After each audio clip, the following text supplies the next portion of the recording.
Enlightenment के लिए बस इतना ही जानना जरूरी है कि तुम कुछ भी करने वाले नहीं, तुम करता नहीं हो, पर्सनल डूअर नहीं हो।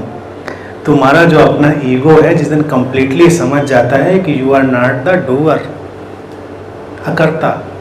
इनलाइटनमेंट मीन्स अकर्ता भाव, अकर्ता दशा, the state of non doership, वही इनलाइटनमेंट। मुझे कुछ भी ABCD न पता हो, न चक्र, न कुंडलनी, न आउट ऑफ बॉडी, तो वो क्या जानेगा? वो ये जानेगा कि शरीर बनते हैं मिटते हैं, मन बनते हैं मिटते हैं। इसी सागर में कोई लहर उठती है, इसी सागर में गिर जाती है, और इसी सागर में सारी लहरें छुपी हुई हैं जो भविष्य में उठेंगी। है वही सागर, चेतना के सागर में ही वो लहरें जो भविष्य में उठेंगी वो भी छुपी हुई हैं। तो एक व्यक्ति इस ढंग से भी इनलाइटेंड हो सकता है कि उसको कोई परवाह नहीं कि भविष्य में कोई लहर उठेगी कि नहीं उठेगी, अतीत में कोई लहर उठी थी कि नहीं उठी थी, और हमारी लहर कितनी ऊंची उठती कितनी, वो बस जानता है कंप्लीटली। उसको पूरा पता है कि ऐसा ही है, ये एक सागर है, उसमें एक लहर उठती है, उसी में खो जाती है।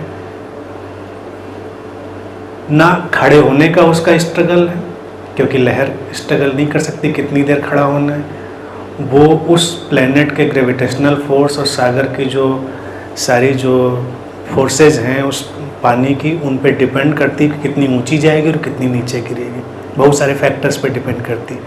लहर भी सागर में कितनी ऊंची उठेगी वो कॉस्मिक पुल, ग्रेविटेशनल फोर्स, बहुत सारी चीज़ों पे डिपेंड करती है। तो इसलिए वो क्या कहेगी कि हमको इतना ऊंचा उठना है तब मैं गिरूंगी, इतना ऊंचा उठना है तो नहीं गिरूंगी। फुल मून आया तो ऊंची उठ जाती है, टाइड आ जाता है, ज्वार आ जाता है। लेकिन किसी और प्लेनेट पे ओशन हो जहाँ का ग्रेविटेशनल पुल अलग हो, और जो उस प्लेनेट का मून हो उसका जो कशिश है, उसका पुल है वो अलग हो, तो आप सोचें कि वेव्स के जो फॉर्मेशन की स्थिति वो भी अलग हो जाएगी।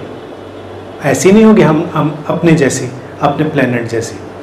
तो एक इनलाइटेंड व्यक्ति बस इस चीज़ को बहुत अच्छे से जानता है कि ये जो बॉडी माइंड का होना है ये बहुत सारी सिचुएशंस पे निर्भर करता है, परिस्थितियों पर। इस पे हमारा कोई स्ट्रगल नहीं है, और बस सारी जो हैपनिंग्स है उसको मैं होने देता हूँ, मतलब वो हो रही हैं चीज़ों को। महावीर का जिक्र आया तुम्हारी बात में, तो उन्होंने भी इस बात को बहुत स्पष्ट रूप से अपने सिद्धांत में कहा था। वो उन्होंने कहा कि हमारे जीवन की घटनाओं और घटती हुई क्रियाओं का जो पक्ष है वो अकारण है, अकाजल है। उनका इतने कारण हैं, असंख्य कारण हैं कि उनको जाना ही नहीं जा सकता, इसलिए उसको अकारण कह देंगे। अकारण का मतलब ये होता है कि बिल्कुल कारण नहीं है। अब कोई पूछे कि ये पेड़ पर फूल क्यों खिला,